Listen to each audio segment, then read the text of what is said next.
November 24, 2014 at 5 o'clock, and we're here for the special Brattleboro Selectboard meeting, primarily to discuss the budget.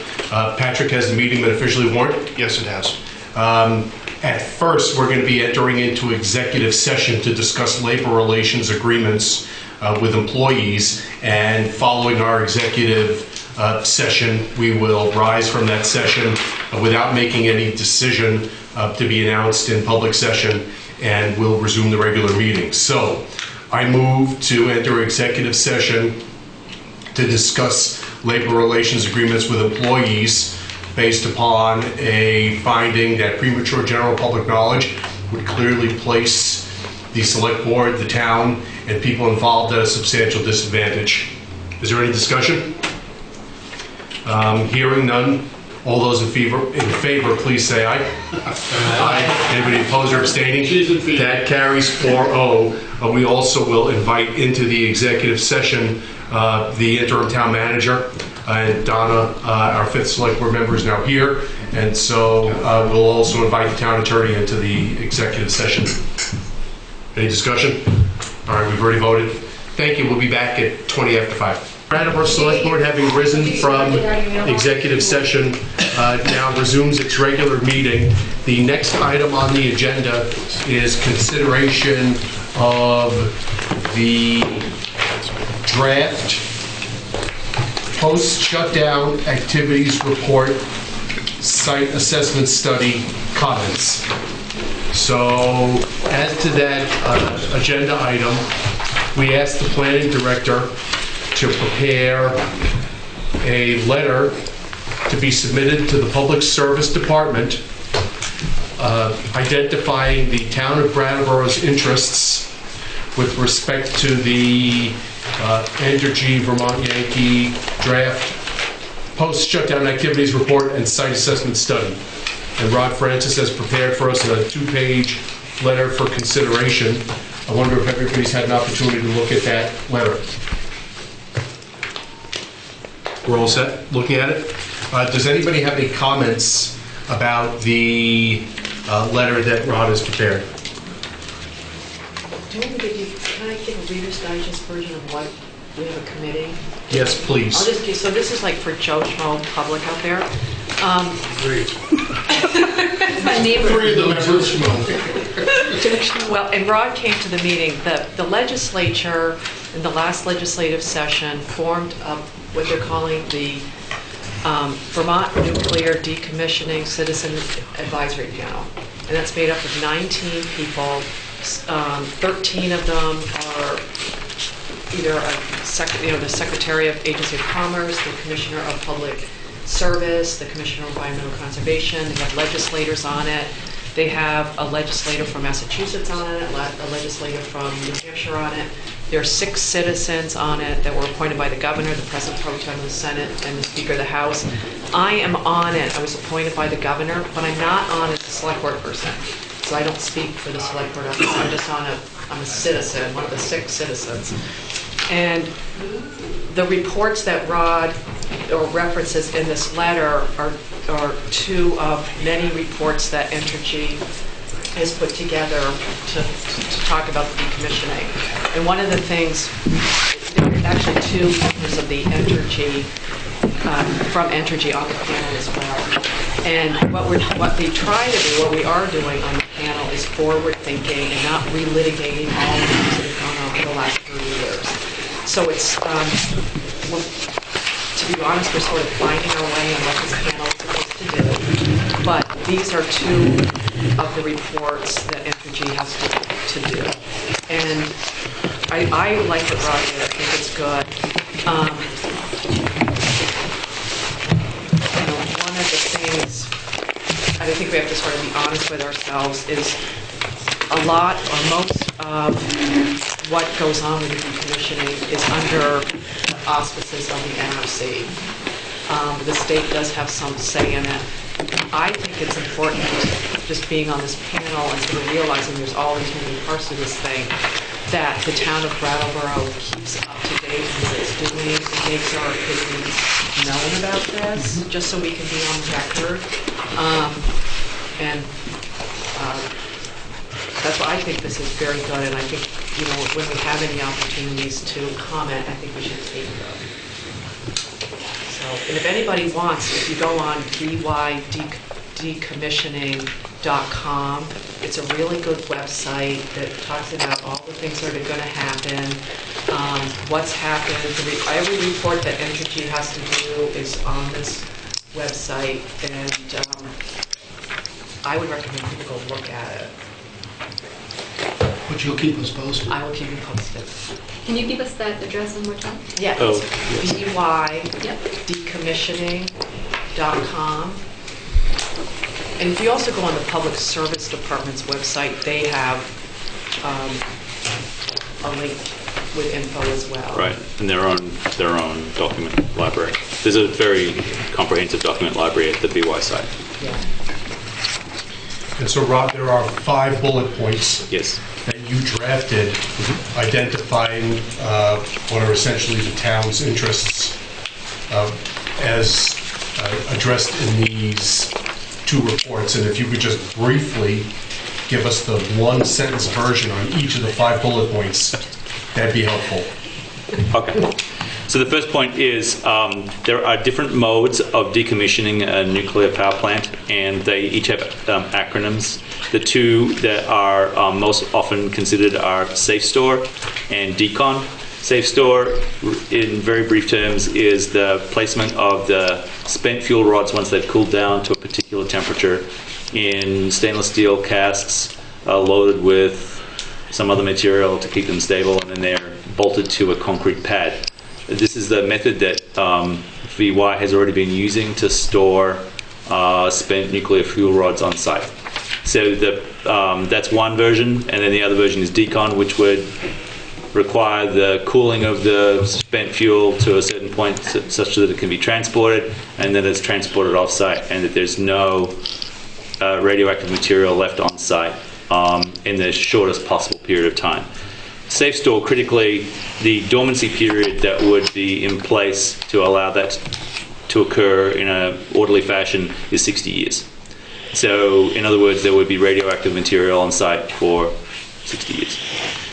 The interest that the town has is both environmental and public safety, and also economic. So the faster you get to the point where the site, in NRC language, could be, they have a particular term for it, it's escaping me right now, but basically when you have removed all the contaminated material from the site, it's returned to its pre-existing condition, and that offers the most opportunity for economic redevelopment of the site, and therefore the quickest possible boost to the region as a consequence.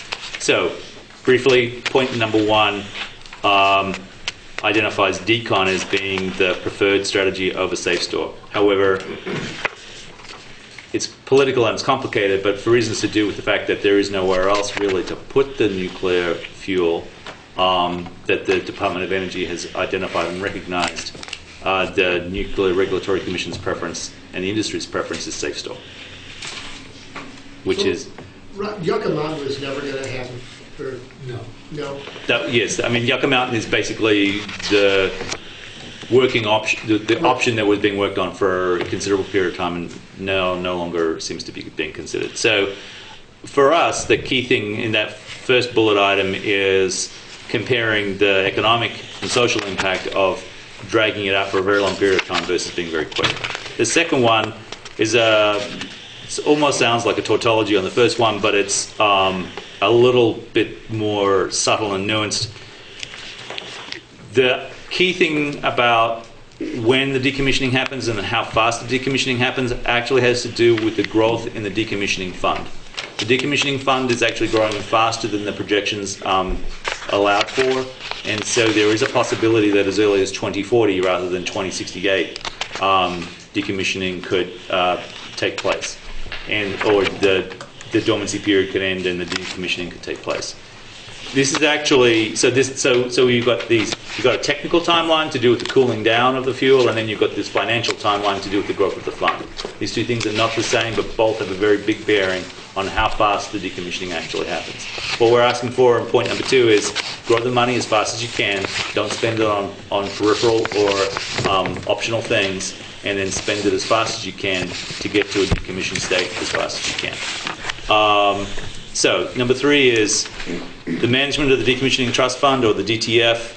So this is where we go to the question of how fast it's growing and what you're using it for. There's a position that's expressed frequently by the corporation that once the plant is non-operational, many of the things that might be covered by the operating budget will then have to be covered by the decommissioning fund. The more demands that the community makes on providing safety, providing large-scale commitments to existing radiological safety programs or other non-core issues, if you pardon the pun, are charges that could be made against the decommissioning fund. So here what we're talking about is making sure that the decommissioning fund is managed in an appropriate way, and the costs that are more properly booked to other line items, including their operating budget, should be booked that way. There's been an ongoing legal action between Vermont Yankee in particular, Entergy in particular, and the industry more generally against the Department of Energy for their failure to take spent fuel off-site.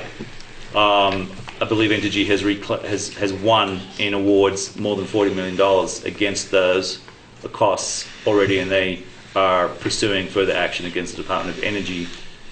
How they manage that and how that affects the growth of the fund is also covered in point 3. The adequacy of the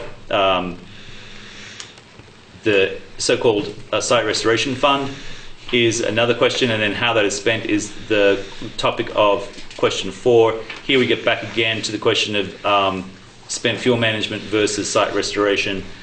The key concern here is that, in fact, Vermont Yankee has only committed a $20 million guarantee by 2017, which they then estimate will grow to about $60 million over the dormancy phase of the plant, such that by 2040 or 2068, they'll be ready then to do site restoration. The problem with that is that it's a little bit short, because the most accurate estimates of the needed funds by 2040 would be $225 million. So there's a shortfall there that needs to be addressed. That's what point 4 is about. Point 5 goes to a question that's actually really important for us as a community. They're making an argument, a technical argument, about once all the spent fuel rods are in the pond cooling, that the risk of a certain kind of nuclear accident at the site is dramatically reduced, and therefore they can reduce the boundary of the EPZ literally to the fence line of the property. And what that would mean is that they would no longer fund radiological emergency planning or drills or commitments to equipment and services, such that emergency services in the traditional EPZ towns, of which we are one, could make a response to a radiological accident. And the NRC accepts this argument. However, the state of New York and the state of Vermont are challenging that decision from the Nuclear Regulatory Commission.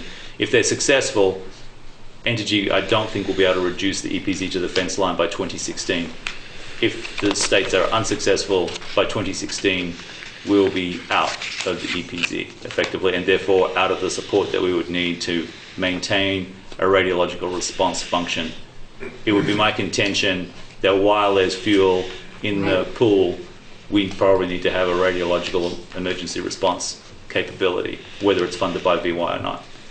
So that's what point 5 goes to, and then that's it.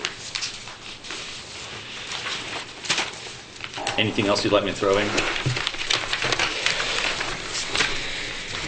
Quick synopsis.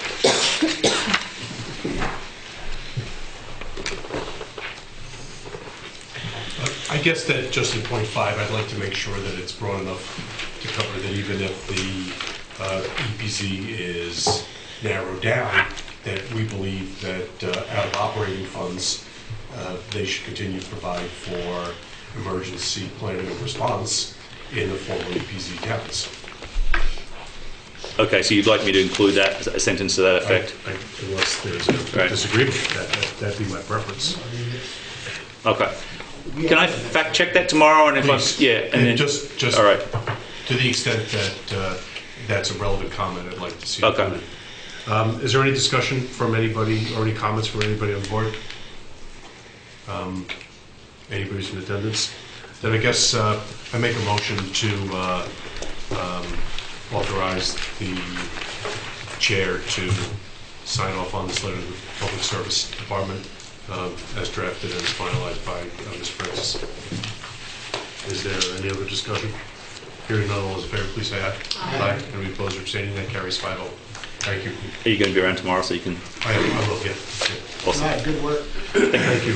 All right, so the other item on the agenda is the FY16 budget, and we're going to be meeting tonight until 7 o'clock we have, so that's an hour and 20 minutes tonight, and then we have 3 hours tomorrow from 5 to 8 to continue the budget discussion. That was in place of doing this on a Sunday, and in place of doing this at 7 o'clock in the morning, and that's because other people than me felt that that was a better schedule. So here we are. Rock and roll. There's really a question about how we should go about gathering the information that we want and need for our continuing discussions. And we have in the past had the board go around and say what its goals are. I don't think that's particularly useful for starters during this budget cycle, given where we've come from and where we are at this point. So what I would propose, unless there's some objection, would be to start with Patrick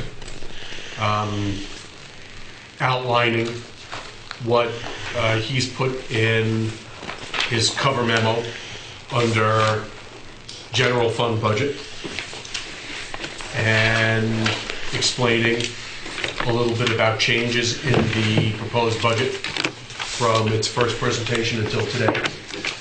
And then I would propose having each of the department heads just giving us about a 5-minute presentation, I would think 5 or 10 minute of comments about what their budgets look like for this year, and any particular areas where there are increases, or particular areas where at least there's a potential to consider decreases or level funding, so that we have a sense of what the department heads are presenting as well.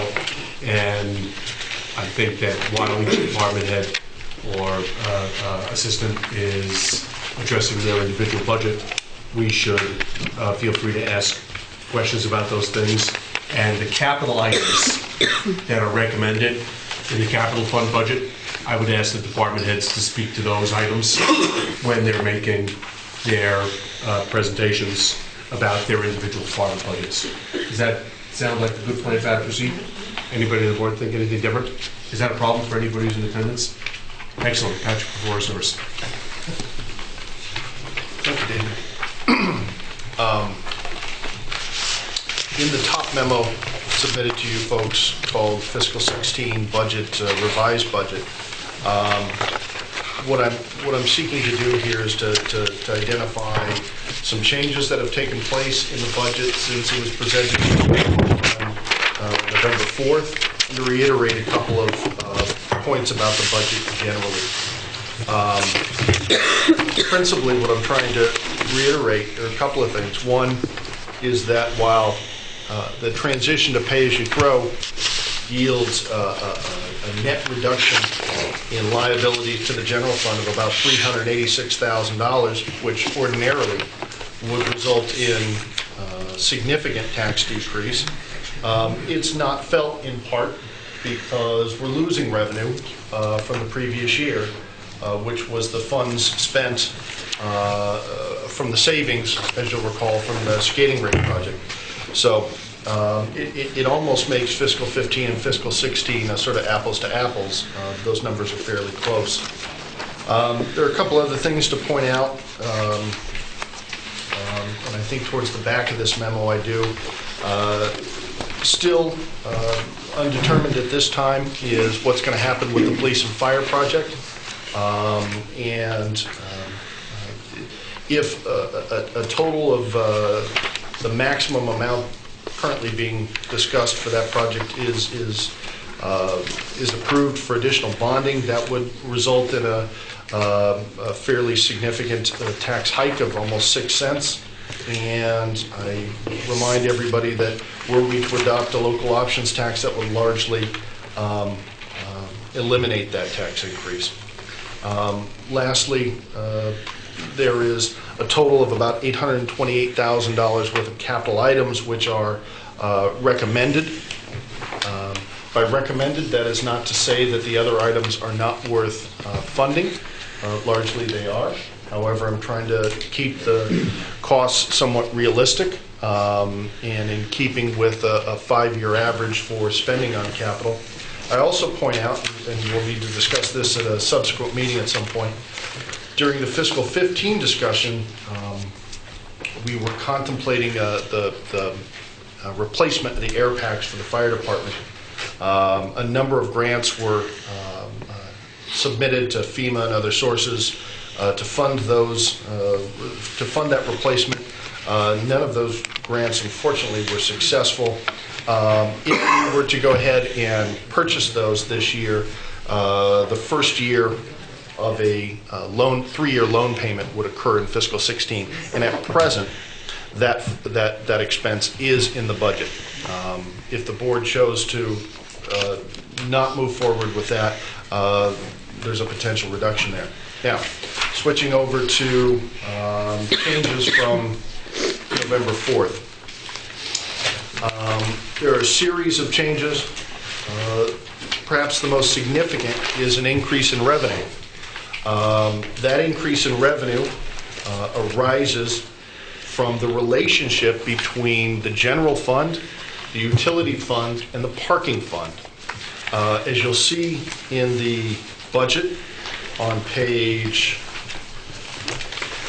let me see, starting on page 3 of 18 and extending on page 4 of 18, there are a series of lines that are transfers in between these various funds. We have revised what those transfers are, and I guess for the moment, John, would you mind walking through that and the discussion we had and the outcome of that discussion? All right. So Patrick asked me to take a look at the allocation from the utility fund and the parking fund to the general fund. And if you look at the categories, you can see that there are different categories. We have administrative costs, we have legal costs, we have electricity in the parking fund. They're paying for some electricity. Some of these transfers go back a long way and are no longer appropriate. The parking department used to be here in this building, and that's why there was an allocation of electricity to the parking department. They have their own electric bill now, and that's paid directly out of parking. So all of these allocations we looked at, for example, parking was paying for legal services, utilities was not. So there was a lot of confusion over how these were developed, and we really had no support or backup for the transfers themselves. So we took another look at it and came up with a way we think was appropriate to calculate the transfers. First, we looked at dispatch, and I talked with the dispatchers and the amount of time per week that they spend dispatching utilities or parking, and they gave me those numbers. And we took the dispatch budget, and based on their allocation of the hours they spend on parking and utilities versus the total hours they're dispatching, we came up with an allocation from parking and utilities to help offset the cost of dispatch. We then looked at a series of administrative expenses, including the town manager's office, the finance office, the attorney, municipal center expenses, general services expenses, various things of that nature to come up with an allocation of cost to the parking department and utility fund based on the relative size of each of their budgets compared to the general fund budget. So we were taking total of these overhead costs and allocating them to the parking and utility funds based on the relative comparison of the total budgeted expenditures for each of those funds. Okay, that was the second allocation that we came up with. And the third allocation was the DPW garage. And basically, we based the garage maintenance based on the square footage that's used by the utility fund versus the Public Works Department.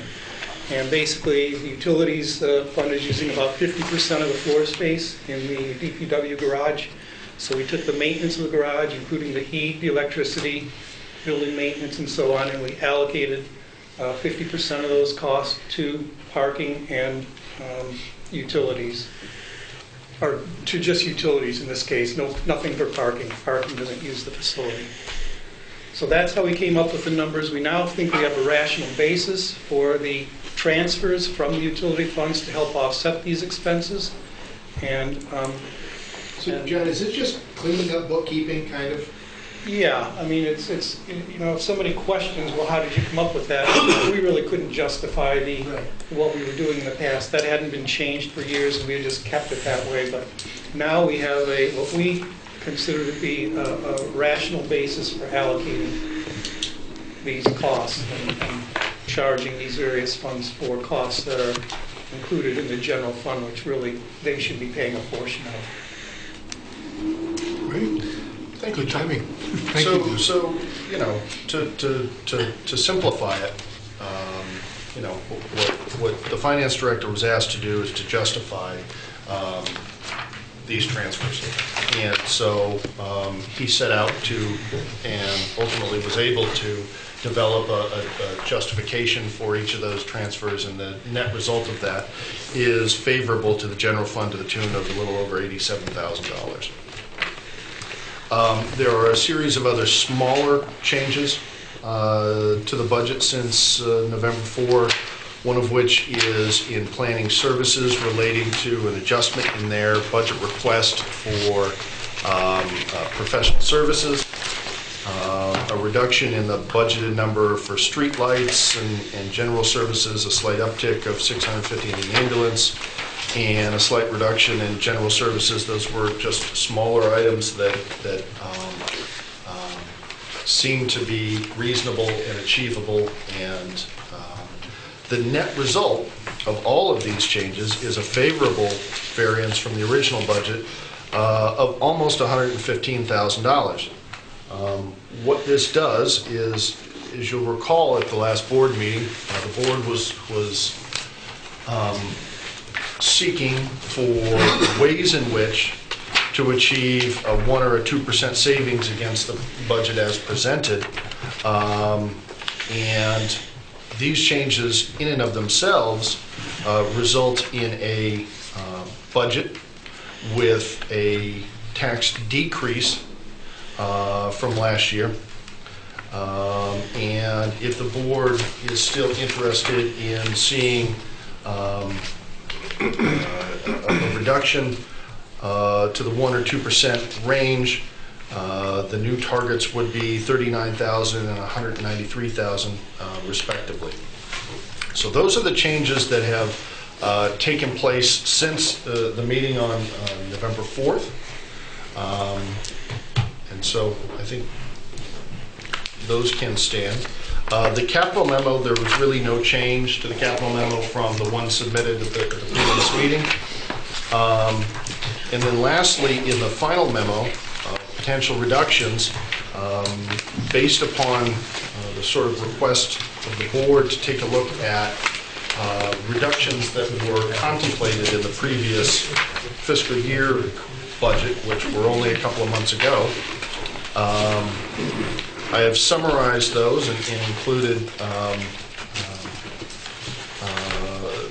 the financial ramifications of those contemplated reductions, and then tried to provide some general context in which those reductions can be considered, most of which the board will recall it was not in favor of making last year in the context of a budget that had a roughly, I think it was 3.5-cent increase. In this present context, I don't, many of these cuts continue to seem ill-advised. And so I guess if there are any specific questions, I'm open, or you wish to proceed according to your plan.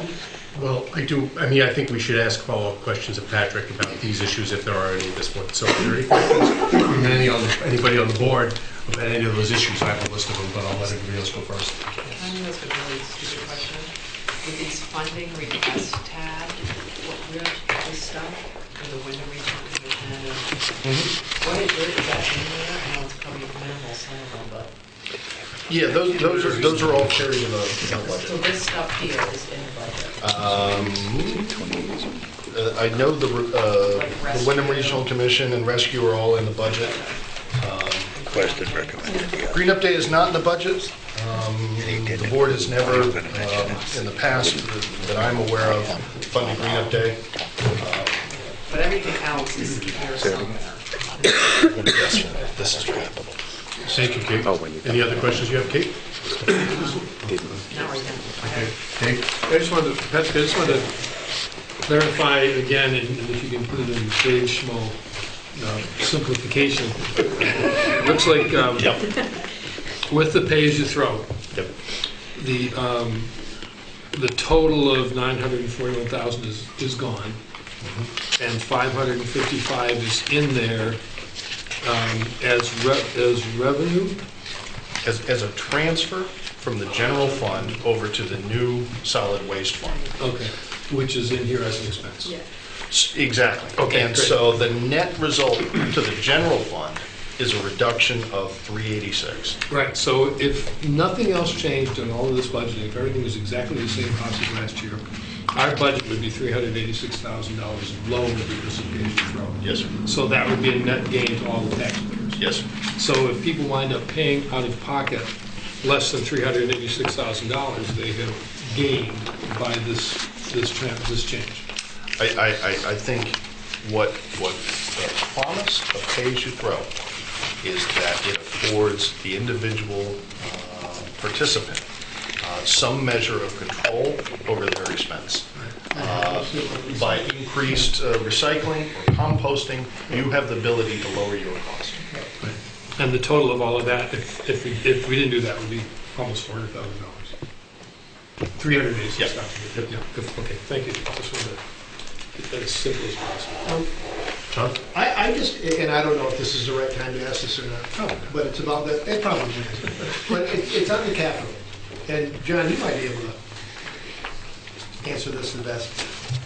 Why can't we, instead of bonding or extending these capital projects out, why don't we pay cash for some of these things? Let's get to specific capital items and how they're going to be funded as we get to the specific capital items. All right. Is that okay? Yeah, that's fine. Yeah, it's a proper topic for discussion, but Yep. don't want to jump into that No, I specific didn't know. detail. No, it's an excellent question. We will deal with it. Okay. Donna, you have anything? I have one, I think it's pretty small and probably easily answered, but I noticed that the single largest increase this year that in the department expenditures is for road salt at almost $21,000. And it mentions other increases, gravel, utilities, and professional services. And I am curious what the professional services are. Professional services.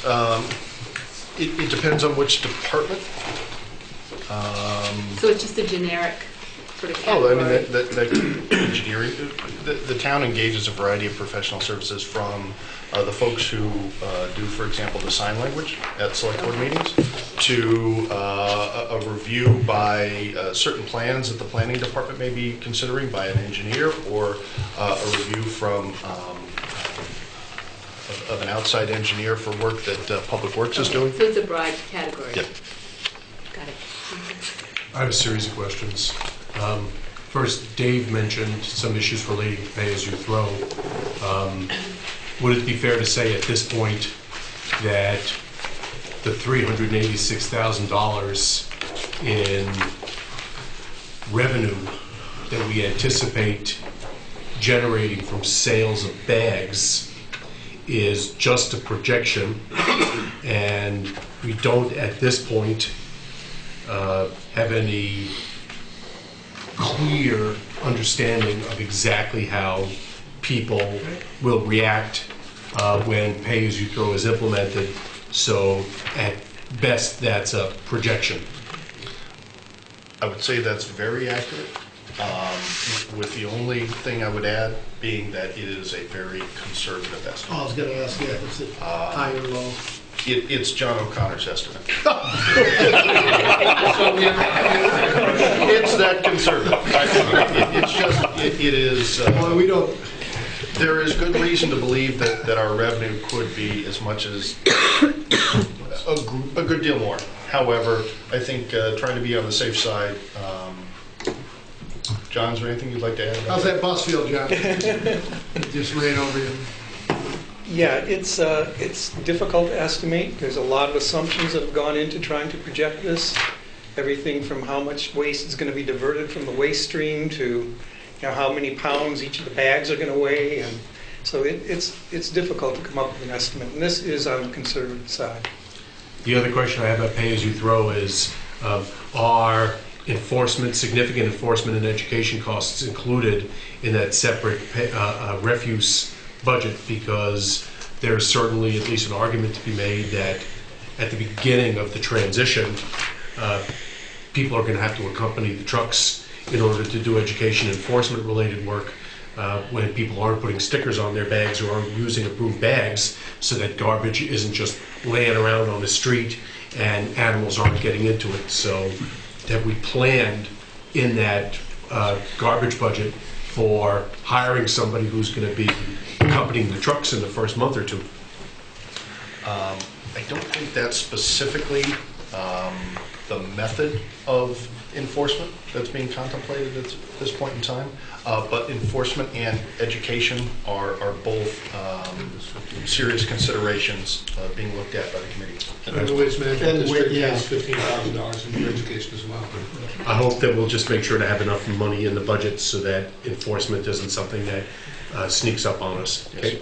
I just want to add actually a follow-up. When are we going to get a report from the pay-as-you-throw committee?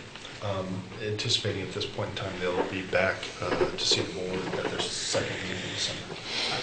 So we'll know what bag prices are and all that stuff. The recommendation from the committee has been $2 and $3 bags.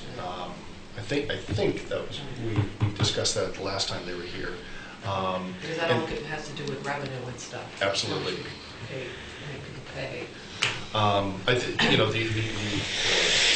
The thinking at the time has been and remains to price the bags such that we're not wildly out of step with surrounding communities, so that there's parity.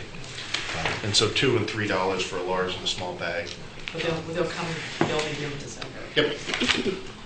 So you mentioned skating rink savings. It is fair to say that we had about $500,000 cash that helped to fund the FY15 budget, which is both the savings from the skating rink and about $200,000 we decided to apply.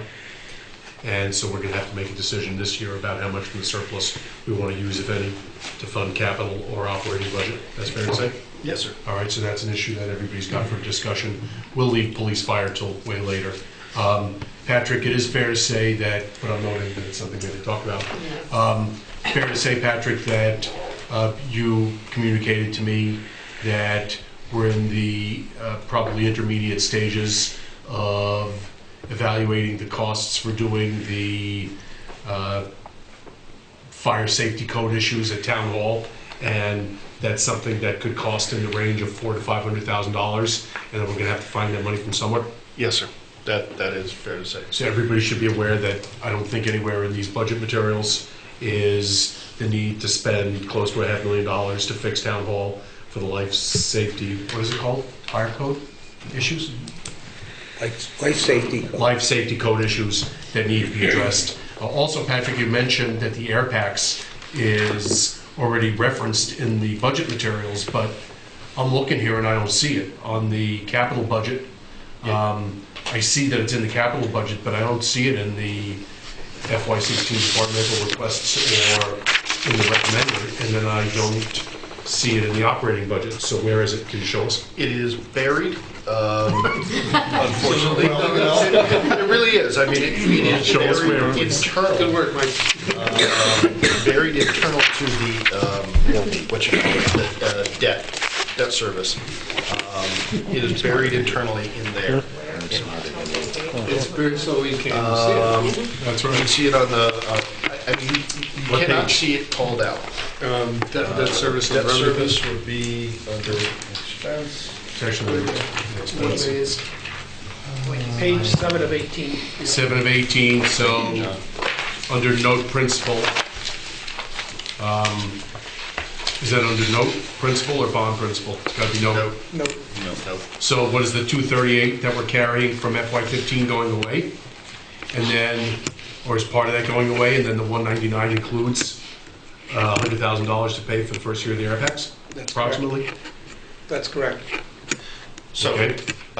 just to sort of frame that point, as you recall, during the fiscal 15 discussion, there was a good deal of discussion about the need to replace the air packs and the value of replacing them all at once rather than replacing them a couple each year, because you're going to end up with air packs that are changed from year to year, and then you're going to have multiple systems, and it's going to be generally not helpful.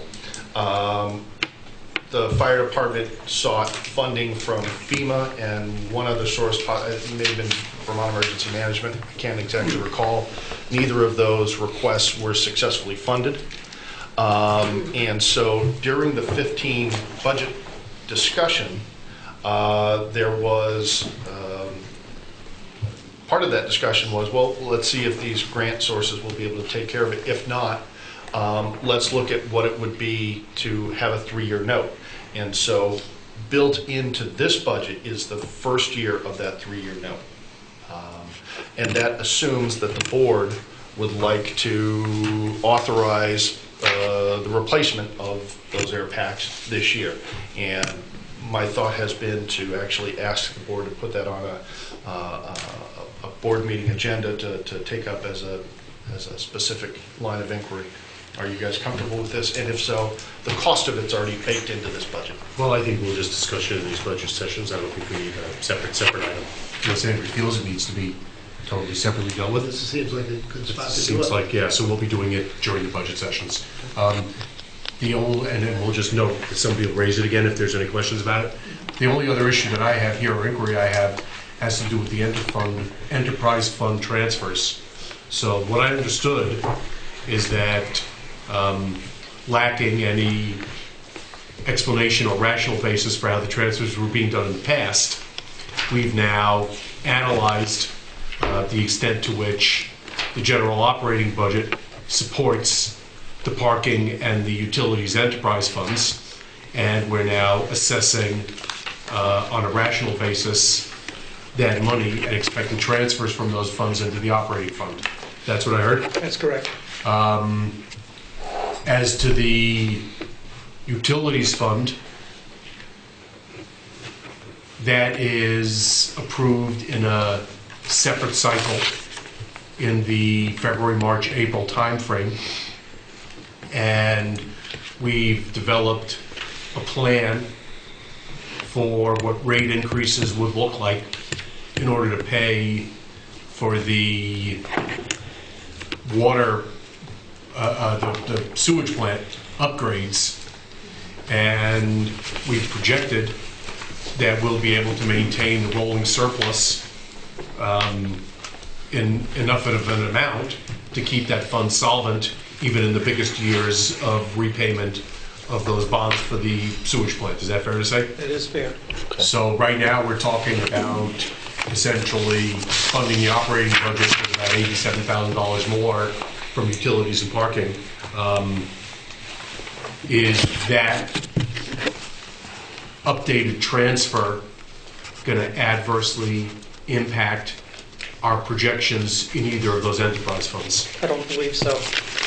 So the utilities fund can bear the $60,000 approximately, or $70,000 more that they're paying into the operating fund, and parking probably $10,000 or $20,000. I don't think parking is quite that much, but So then utilities can bear $75,000, and parking can bear 12. Steve's next anyway, so that's a perfect segue then. Unless the board has other questions, I would turn it over to Public Works to talk about their operating budget and their capital requests. But why don't you start by speaking to that issue, Steve, if you could. First of all, I'd like to speak to the utility transfer, where Yeah, the two that's hats. And I don't know what was the difference between the rental for Public Works to Paul? It was 50,000. it was 50, that dropped to 25. So the actual rental dropped. And then the other line item is in the treasurer's office. It was about 75,000, I think. But anyways, I guess just as just a point, when I wear the two hats, if the rent's going down, that's desirable. If it got to a certain point, then as a utility, you do a cost analysis to figure out if you could rent somewhere else for less, or to actually put an addition onto one of the facilities and move the equipment. There's always a balance here, and I think utilities has always helped supplement, the general budget. And I think it's good that we did an analysis, because I can tell you in the past it was just strictly done to supplement the general fund. At this point, you participated in the reallocation of the transfers from the utilities fund to the... John and I have had discussions on this. All right, and sounds like you don't disagree with the number at this point? No. And you don't think that'll negatively impact the utilities? No, I think fund? the rate structure has been healthy, and I think we have a good reserve, and it's supporting our debt at this time. So I don't think... And there's nobody here to speak for parking, but that's also, Patrick, gonna be able to bear the change? Yeah. All right.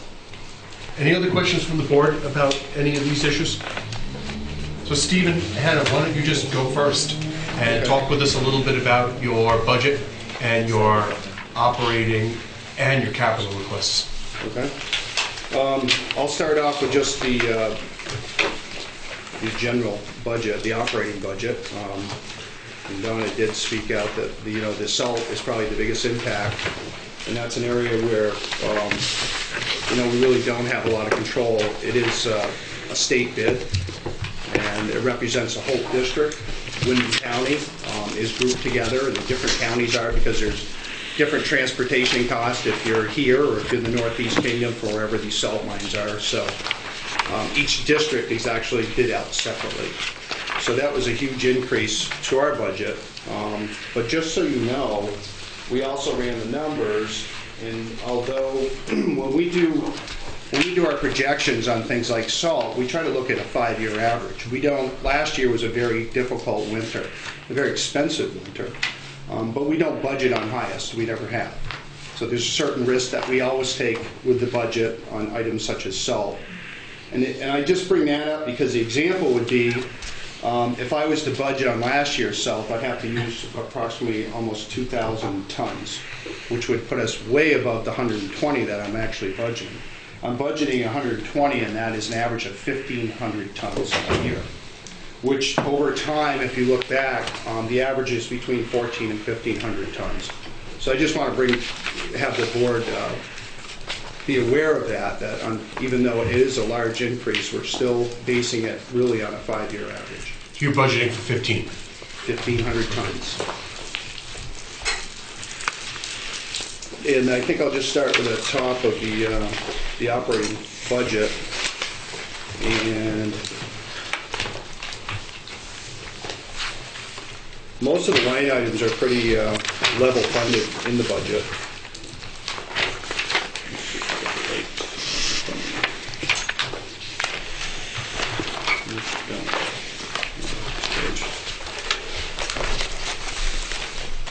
So the staff salaries, there was a reduction because there was a change. We've actually had a turnover of staff, and so that line item's gone down. I did put overtime has been level funded again. That depends on a lot of, whether mud season or storm events or special storms and such. Conferences is increased in training. I feel it's necessary to continue training the employees, and there's a very moderate amount in the training account as it is. Professional services, that's another one, Donna, that you had asked about. That is usually for support services. Last year, for instance, when we had the New England Drive situation, I had to hire a surveyor, a professional surveyor to mark boundary lines. Many times when we are confronted with problems that we need an engineer, we hire an engineer to come in by the hour or by the job. So that's what those funds are used for. We're finding that we're having more and more problems, and so that's why I'm requesting an increase. And again, today we had another problem on Elliott Street on a bridge, and we'll be involving engineering services for that. So it just seems between walls and culverts, and seems to be a lot of demand. That Elliott Street, good. Have you seen, like, the actual for 14 was 2,500. Have you spent that much and more already this year? Yes, and that's a It's a moving big target. jump from 25 to once you go to 10. Right, That's 7 to 10. and that's kind of a moving target. You don't know on any given Right. year. But I expect that the way the trend's been going, we've already expected that for sure. Yeah. Yeah. Sure, with the Green Street wall, that's going to be a big hit as well. Yeah, that's another one. So just quickly about that Elliott Street Bridge, there were significant questions raised after Irene. That bridge was closed for a little while when the brook crested.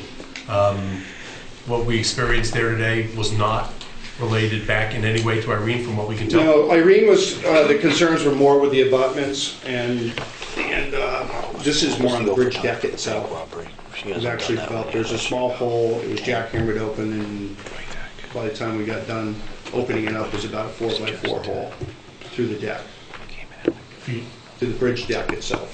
4 by 4 feet. Steel deck? 4x4 feet. It's a concrete deck It's a with concrete. steel reinforcement. Okay.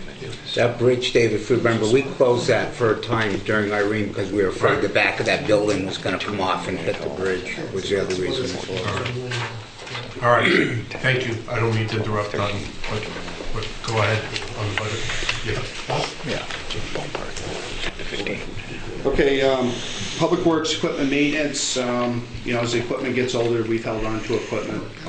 I feel that we need an increase in there to help keep the vehicles on the road that we have. Moderate increases in gas and diesel, although, we're seeing gas prices go down, so maybe that's not necessary. Summer roads is basically to maintain the summer roads, chloride, hot mix, that's all level funded. Patching materials is level funded. Gravel, moderate increase of 1,000. Normally gravel goes up 5% or more a year. So, and the gravel is used on our 38 miles of back roads, 35 miles of back roads.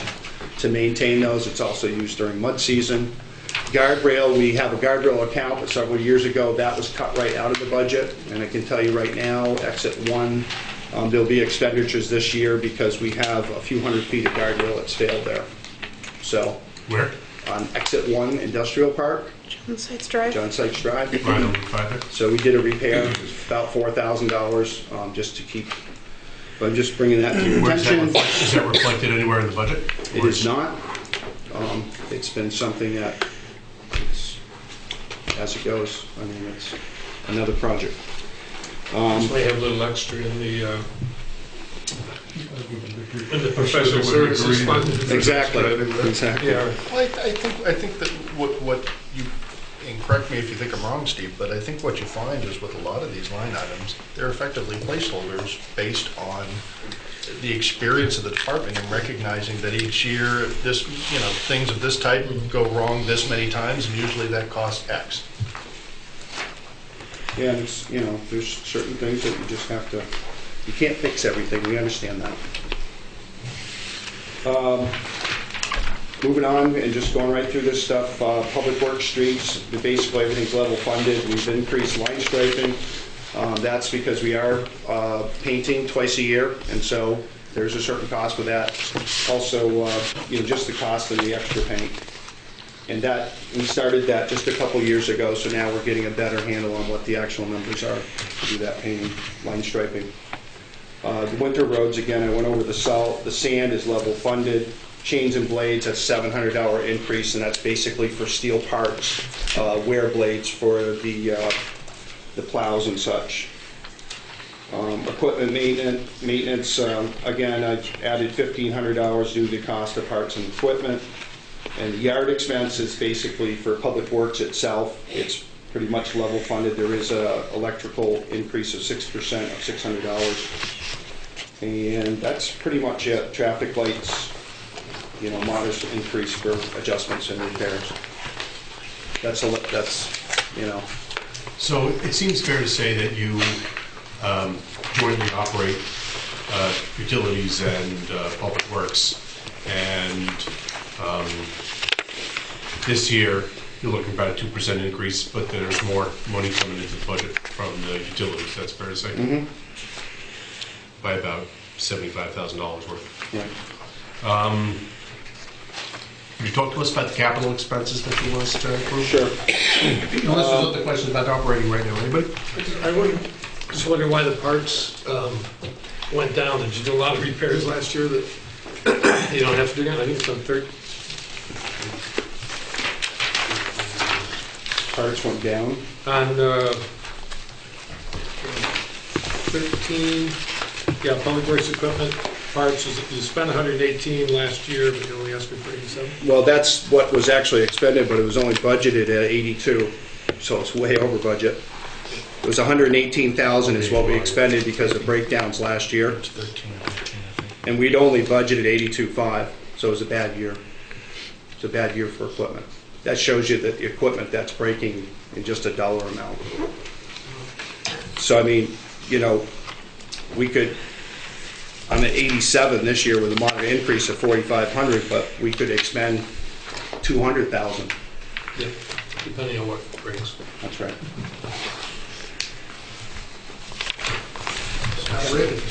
Yeah. Let's replace some equipment. Speaking of which, Street paving and improvements, I had budgeted around 300 or 350, and basically with discussions with Patrick, we reduced that to 200,000. I can tell you that's about the same that we budgeted back in 1995 or so. So that will reduce the amount of paving that we do. Sidewalk replacement, we are not going to do a capital sidewalk replacement. That's out of this capital, but we are looking at Main Street as a different project. So this sidewalk replacement fund capital is normally done to do other sections of sidewalk around town. That's been removed. We had 2 dump trucks in there. The cost for the dump trucks are $208,000. 1 dump truck has been taken out, 1 remains. We have the infamous grader. That's $340,000. That machine, we put quite a bit of, that's a lot of the money from the maintenance account. In fact, this year we'll probably have 20, 30, almost $40,000 that we put into that old grader this year to keep it on the road and to keep it safe. There's a 1-ton pickup truck, or we call it a 1-ton dump truck, that was taken as a budget. And then the other item that I like to bring up each year is our salt shed. That's the original barn from the fairgrounds back in the 1800s, and is listing, and someday it shall fail. So at some point we really do want to look at the public works site, and really only to make sure to get good estimates on what salt sheds cost. We have estimates from other towns. Guilford recently just built one, a lot of the communities around us, but to make sure that we site it properly for the future. Would that, the engineering evaluation we talked about, would that look at the entire facility? It would look at the complete facility so that we're not, you know, just haphazardly putting a building somewhere. You know, make sure we meet permits and setbacks, work with the planning department, look In at... terms of looking at the We can get around those guys. future changes. I remember in the You matrix do. study, it talked about giving you someplace you actually could drive through. Right. Actually, we recommend a whole new facility, but Or to use different compartments, because we can use different product and we could save the town money. You can use products that work at different temperature levels and you don't have to use as much, and there's all, there's more science put to it, but we don't have the tools. We experiment with the different tools, but we cannot, afford I'm to just wondering if spend. when would be a better time to do that than sooner? I've had it in the budget probably for 10 years. The shed still hasn't fallen down, so. Steve, So as soon as you put it in the budget, it's Looking a little all shabby, though. last year you allocated $13,000 for building repair, you only spent $6,400. Yep. Why didn't you put the rest of that into that? Well, that goes back to, you have to realize when we have a hard winter, if we overexpend our salt, if we Right. use our sand, and we're breaking equipment, then we don't go out and just spend other line items. Right. I mean, none of these departments do. What happens is we have to hold our own. I mean, we treat our budgets just like we do at home. So like, for instance, that money, we could have put to good use. We could have replaced some windows, we could have done all kinds of things at Public Works, but because we're staying within our budget, those line items aren't expended. So you'll see that a lot of times. In fact, the history of the guardrail account being removed was because you didn't spend it. Well, it wasn't the right account to spend at the right time of year. So, just so you're aware. So with the grader, it sounds like you put a ton of money necessarily into that. Is that a situation where it's possible that you've sort of rebuilt parts that need to be rebuilt and we might get another couple of years out of it, or is it just limping along? I just see it as, it's just a money pit. All the bushings, they're all worn out, so that's another problem with that grader. I mean, it'd be like you continuing to put old money into an old car, where the frame's rusted and you put a new engine in it. At what point do you, economics, has it paid for itself, and Yep. do you buy a new one? And when you retire that, is it garbage? Is it going to recycle? I think somebody will salvage the engine. We put 10,000 just into the engine. Someone might pull the engine out. The existing cab that we had was rusted out, so And that's being replaced now. it's a roll cage, and so basically it jeopardized the safety of the employees. So we found another one that basically from a junkyard, and it was shipped from out west, and then there's a person that has to certify this roll cage, put it on. So, Put it on eBay. right, so, there's components that are worth money, but again, these are costly items. John? No, I was gonna say, is this a good time to bring up, how do we pay for that grader? Or do we wanna do it on a, I think we'll talk about how we pay for it after. okay, Is that okay? that's fine. I I don't mean, want you to feel like I'm putting you off. No, I just think it could be a quick answer. That's all. Well, In context with the rest of the budget. I want to make sure about that. So Patrick, did you have your hand up? I guess the only thing I would add to the discussion, I spent some time over Public Works, meeting with Steve and Hannah, and also with Al Franklin and Scott Blodgett, who maintains each of these pieces of equipment. And one of the things that's important for the board to know and to recognize is that unlike your own personal automobile, we don't take our grader somewhere to get safety inspected. That's something that's done in-house. And so there's a member of the staff who's got to, at some point, make a judgment. Is this particular piece of equipment roadworthy? And it's been pretty touch and go with the grader. And, there are concerns about it that have at time, brought into question the roadworthiness of that particular device. And I would say also several of the other pieces that Steve brought in his request, both of the dump trucks, and there are good reasons to replace each of these. Again, the recommendation was to try and make some difficult decisions and keep the request, generally speaking, reasonable. Can you show, I have some questions about each of these items, but can you show us at present, where is the $828,000 to pay for capital reflected in the budget? That would be under capital, transfer to capital. So what page? Well, let's see. If you look at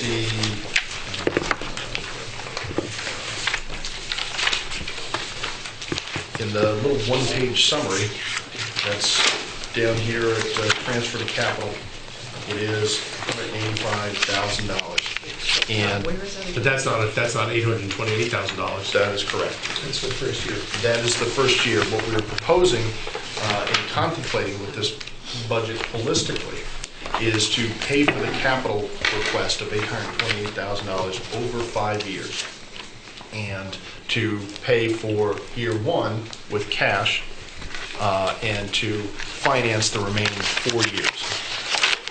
Which means, and I think, John, this is getting to your question, which means that next year we've got a $185 bond payment, and the year after that. So we've got to do Well, not bond, no, No. yeah, not bond. Yeah, Because it's much more flexible. but it's still, you still have to pay it. This is true. So we're talking now about $828,000 or whatever the number is for capital expenses, financed over 5 years. As opposed to paying it all now and then paying for next year's capital with next year's money. Or So we've done this a number of times. We had a note fall off the debt service this year. We'll have another one fall off next year. Those are previous notes where previous boards purchased capital items and did so over a 3 or a 5 year note. And so this is in keeping with something we've done in many of the last years. what's the justification for noting, borrowing it over 5 years as opposed to 4 or 3? Is that just financial consideration? It was a financial consideration John and I sort of worked out, and this seemed to work well as a package. All right, so looking back over the annual paving, Steve, I see that it's been up 350, 500, 250. Paving is a real quality of life driving issue, and it made a big difference this year to have some serious paving done. So what do you think the impact would be of reducing it from your request of 3 to 2, and do we get money from the state as well for paving? Well, if we go to the 200, that means when we pave a road, it will be 53 years before we go back to another road. So I'm just talking about level of the amount of money that you're going to spend. And this is true because just a couple of years ago at 300, we did Central Street, and it had been 40 years since we've been back there. So it's serious stuff where you just don't get back. If we increased it, Hannah, to what?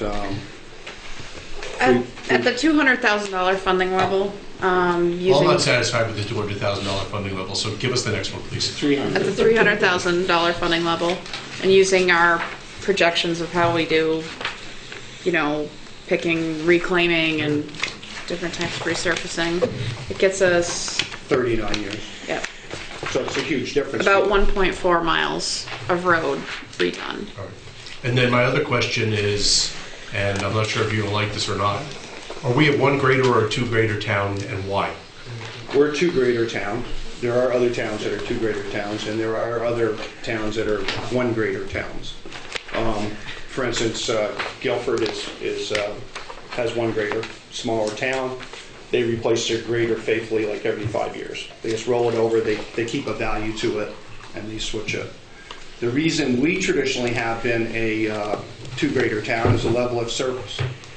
Okay, it's the graders that we use in town to clear all the main roads during snow removal.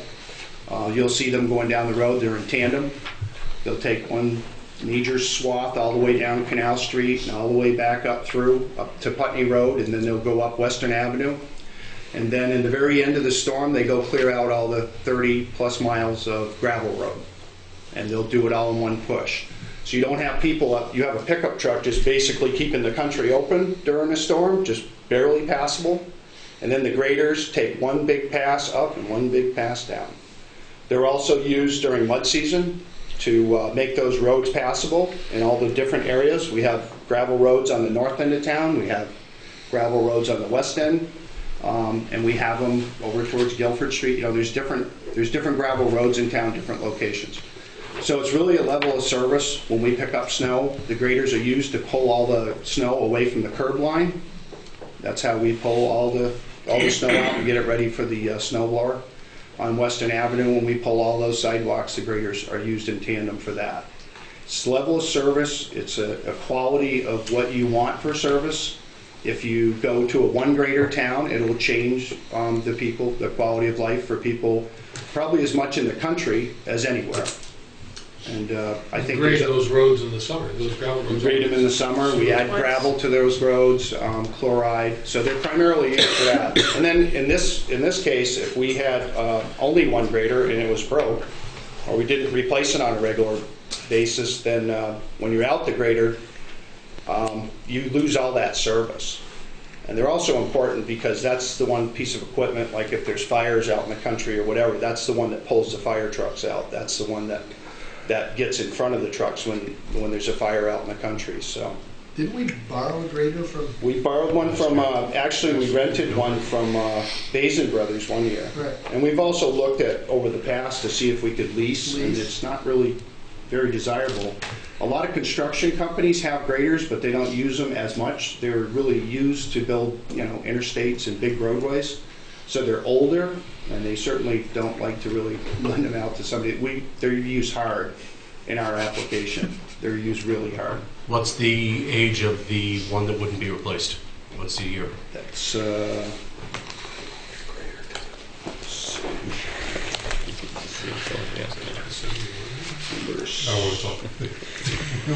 older one's 1995, and the John Deere is a 2005. Okay. That's our new grader. So one's 10 and one's 20 years old. Yeah. All right. We try it. Our goal has always been like 12 to 15 would be a good replacement. All right. Any other questions from anybody on the board? Yeah, sidewalks. Given the comments that we had last year when we were cutting something, reducing the sidewalks, I think taking it out entirely is, well, how do we ever, I mean, the story is the same with sidewalks. It's 100 years until you get back to it after you do it. And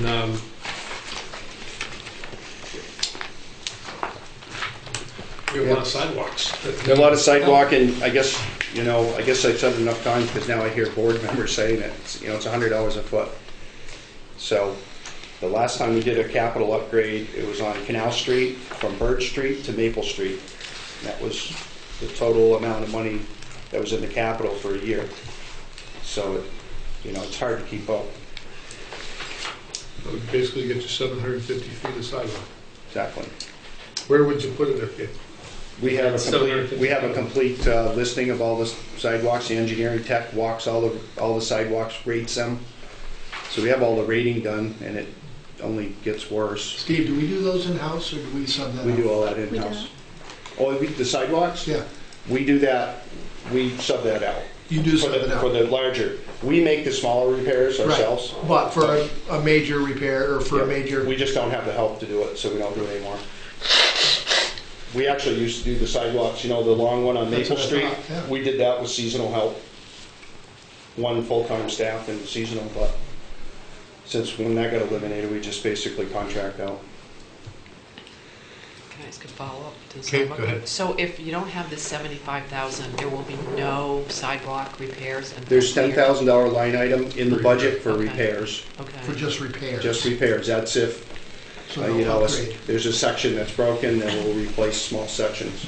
But we have the, at least anticipated, huge downtown sidewalk projects. So sidewalks going to be in everybody's brains all next summer. Right. That's as separate they from... tear up the east side of Main Street. Right. That's right. From one end to the other. Right. That's right. Right? Like from the tea shop all the way to Subway. Yep. Walnut Street right down through. Right. And it doesn't do any good for Fairview Street. The west side. I just mentioned Fairview because... Yeah, right, yeah. I just thought I'd throw Last that year it out. was done. Yeah. Other questions from anybody on the board? All right, so I just want to also note, we've done this a number of different ways in the past. This seems to be a very useful way to go through and to have each budget and capital request presented, and then to be able to ask the inquiries. We're comfortable with this approach as we're proceeding right now? I am. You might want to try and plan a little better so everybody doesn't have to sit here. Well, they'll be back tomorrow at 5, and we'll just finish going around the table. I mean, we're only going to get now through fire and maybe Parks and Rec, so the rest of you on the right want to leave early, you know. That's what Dave's saying. Cheers. It's exciting. So everybody from the net over is excused if you want to go home. But you can stay and listen too. There you go. Oh, no, I want to watch. I want to learn. How they do it. All right, Mike, Pete. It doesn't get any better. Well, we'll be through this in an hour and a half. It's way better than going through line item by line item that we did 3-4 years ago. It's Yeah, way it's useful. nice to learn. So overall, the proposed FY16 fire budget has an increase of just over $9,300, about 0.5%. Some of the bigger increases, the vacation buyback, retirement pay, has been increased by $13,000, and that's just due to the fact that we've had 4 employees that have expressed the possibility of going. I've seen nothing official, but they are eligible, and a couple of them are talking about it at quite a bit. We're asking for an increase of $4,100 in the auto maintenance budget. As you know, and have seen in my monthly reports, we really have been struggling the last couple of years with auto maintenance, and in the capital budget this year, I explained one of the problems that we're having with one of our engines, and the increase, I'm hoping to do a little bit more preventive maintenance with some undercoating of all of our trucks, as well as instead of just sending them over for services when they're due, we're going to send them over, the bigger trucks over every 6 months for just a go through to check loose bolts, they just entirely go through the truck and check things. Hopefully it'll be a preemptive strike to some of the bigger problems that we're having. When you say center, is that Twin State? They go, all of our big stuff goes to Twin State, yes.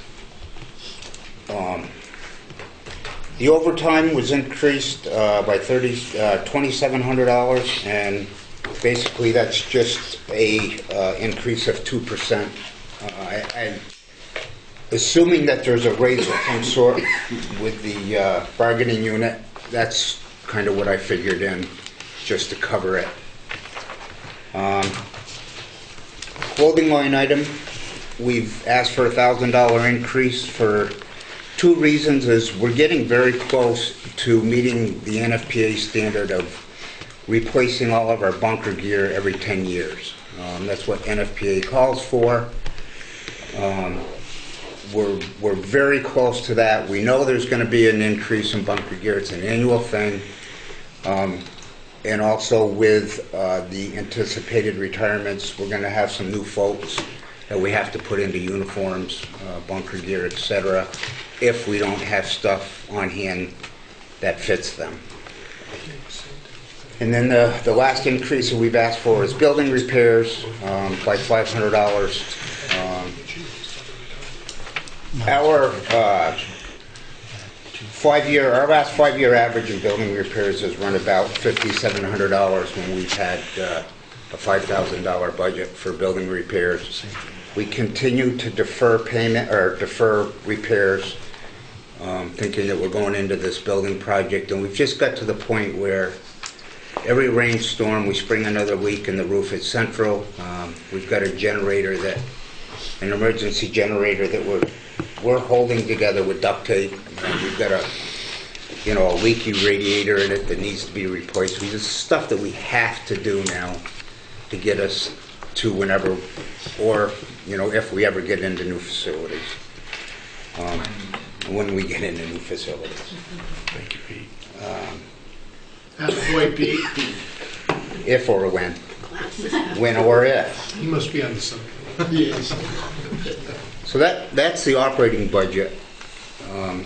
Why don't you go right to the capital very now, and quickly. if there's questions, people will ask them. So in the capital this year, we asked for replacement of three things. We asked for the replacement of engine 2, which has a very serious rust issue with the frame. We asked for the replacement of car 2, which is a vehicle that Assistant Chief Lynch uses. Car 2, let me go back. Engine 2 is a 1998 pumper truck. Car 2 is a 2002 Dodge Dakota. And we've asked for the replacement of a thermal imaging camera, which was purchased in 1999. Through the initial budget process with Patrick, he is recommending that engine 2 not be replaced at this point in time. And basically that's just for money issues. And though we're skeptical, I guess, or cautiously optimistic that we can get this truck through the year, we still feel though it's a very high priority to get replaced if we can find $500,000. We've also looked into replacing that frame, and as you can see from my memo, I just don't think it's cost worthy. It's not, to me, to put that money into this truck at this point in time just doesn't make any sense. I'm afraid that one of the big problems that we'll run into is when they start to tear that truck down to put a new frame under it, that more issues will be found. And basically we'll need more money just to put it back together. So, and I noticed that the contractor wouldn't give you an actual bid. Yeah. Because of that. There was probably so many hidden issues behind the frame rails where the body hooks to it, and we do know that we have some sub-frame that is in bad shape too. So once they start in on that, it's going to be not a good situation, I don't think. What drives me crazy about this is that you guys don't put that many miles on these vehicles, right? I mean, we don't put a lot of miles on them, I guess, mile-wise, but we're busy. oh, I know, no, I you're mean, we're- busy, but you it's guys a busy are also, fire department. You're very good at maintaining them and keeping the salt off and keeping. It's disheartening to find that these things are rusting out. Right. I think that, as I put in my memo, I kind of write this one, engine 2, and the rescue off to an attempt to save the town money when these trucks were bought. We bought commercial chassis, and they're truly a medium-duty chassis. They aren't built for the fire service, at least not for a fire department that's as busy as we are, and they just haven't held up. Engine 2, which is a Freightliner, it's a commercial chassis, is the one that's in the worst shape. I mean, I can see, Public Works with their dump trucks and stuff because there's salt constantly in them and gravel and stuff. But you think a fire truck chassis would. Yeah. Every time they go out, they get it soaked through and through. I know, but then They try it out. They also get, they get run hard. They run at high idle whenever they're out, whether it's to support the electrical system or to pump water. So they're working hard, but Right. Well, the engine I can see. yeah, The chassis. the frames, it's hard. Yeah. We are trying, as part of this, we are trying a different form of coating the undercarriage of the vehicles starting this year in hope that that will benefit us in the long run. We don't have a lot of data to support that it will, but by changing from oil to a different type of undercoating, we're hoping that helps. The thermal imaging camera that's up for replacement this year, we are deferring, as you can, in the memo, before it even goes into consideration, we've deferred that, because we know there's not a lot of money there, and that we can make work for another little while. Truly, it's just that the technology is far surpassed what we're using with this camera, but because of the situation the town's in, we can make it work for You got a newer of those in it last year or the year before? 2 years ago, yes. Yeah, we have 4 of them. And you need, I'm assuming you need more than one. We have one on the Frontline engine downtown, engine 2 and engine 4 now up in West Brattleboro, one on the ladder truck and one on the rescue truck. And those come off immediately. When anybody comes off the truck, they bring a camera with them. So they're used a lot, and there are multiple cameras are used at once. Right, yeah. So the vehicle in our capital that we really, that still remains there that we asked to be replaced this year is car 2, which is, again, it's a vehicle that Pete uses. It was in the budget last year, deferred to this year. There was a little bit of extra money put in the maintenance budget last year to fix the transmission. We never got to it because we needed to put the money into the body to keep the truck in one piece. It's got a severe rusting issue. Electrical problem. What's that? Electrical problems. We've had electrical problems with it. It's been towed 2-3 times now. We've put 7,900. yeah, $78,000 into it in the last fiscal year, and we know of at least $9,800 in repairs that are still waiting to be done to it. Please don't spend that money on that vehicle.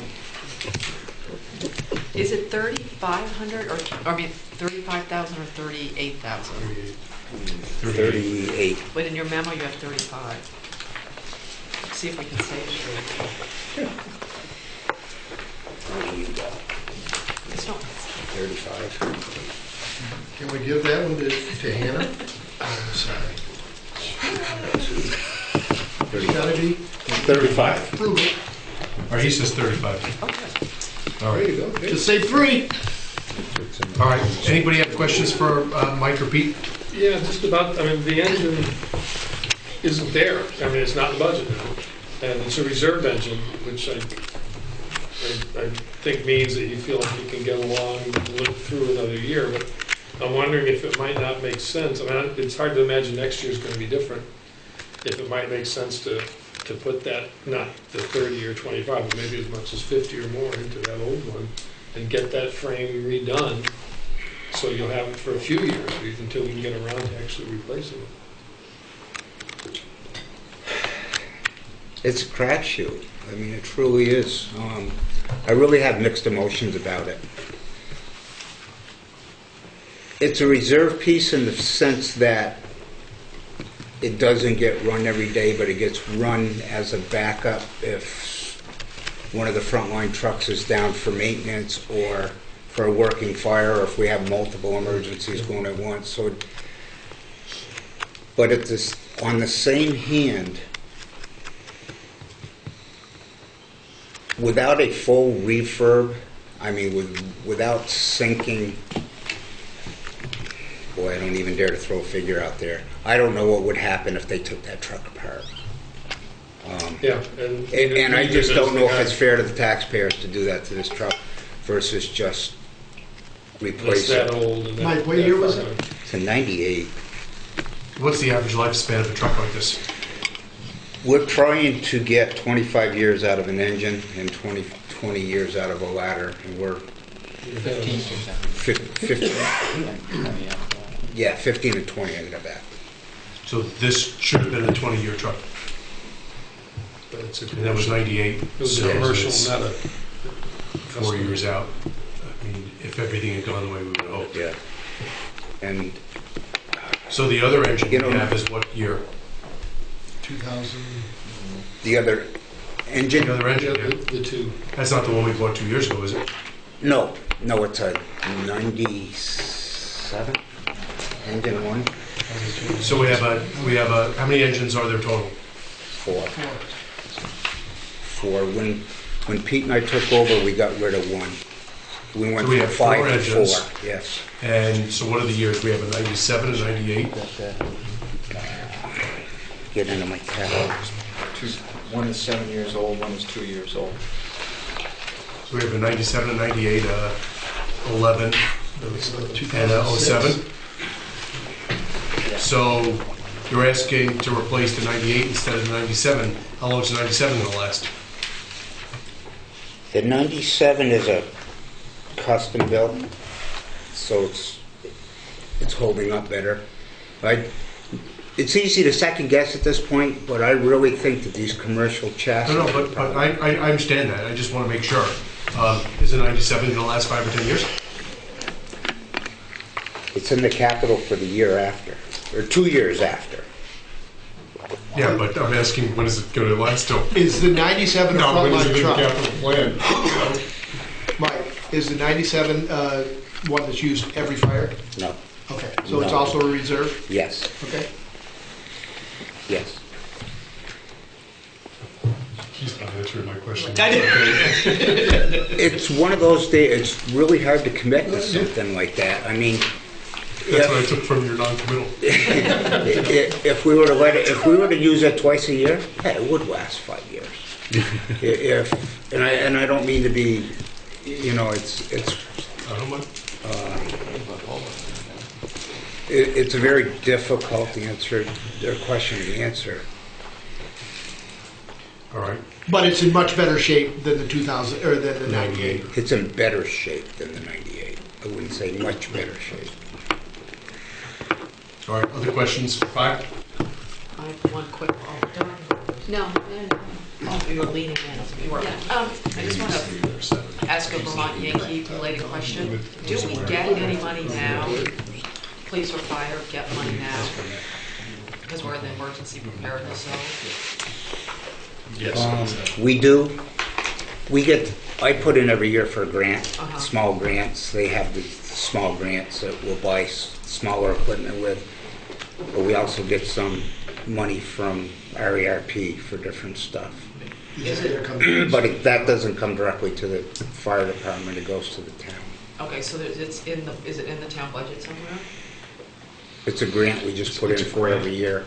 It's not going to be in the general fund, but there are certain expenses that it offsets. So it covers the time that each of the emergency responders and all the EOC staff spend on radiological emergency response.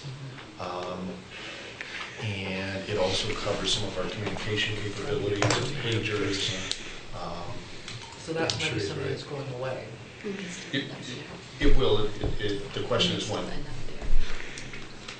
But it's here in this budget that we're looking at as revenue. It doesn't sound like it's a big grant. It's about $32,000, I think. Oh, I didn't think it was going to be that big. But it's in here. I don't believe it's in the general fund. I think it's recorded in the grant fund. Okay. And I think another thing that I wanted to mention, just to keep in mind, though it doesn't affect us yet, but in the next couple of years, funding for training for Homeland Security grants is going away too. So everything that we've been paying for with Homeland Security grants for training is now going to have to be made up somewhere.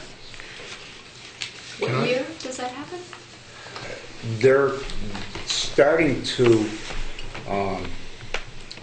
redesign, restructure some of the grants that are being done now, like a lot of the swift water rescue, rope rescue training and all of that is starting to go away now. So you'll see it over the next year. Within 2 years, it'll be almost non-existent. Okay. I want to make sure about just some of the operating budget numbers that you gave, and I had hoping to get one more small department in that, but it's not going to happen because Donna needs to go for 7, so we're just going to ask the rest of our fire-related questions.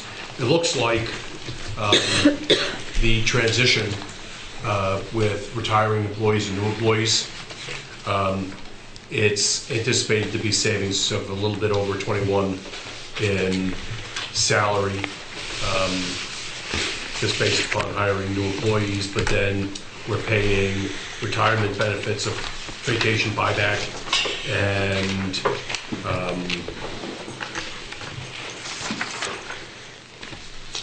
it's just vacation buyback. So that's like $8,000 differential.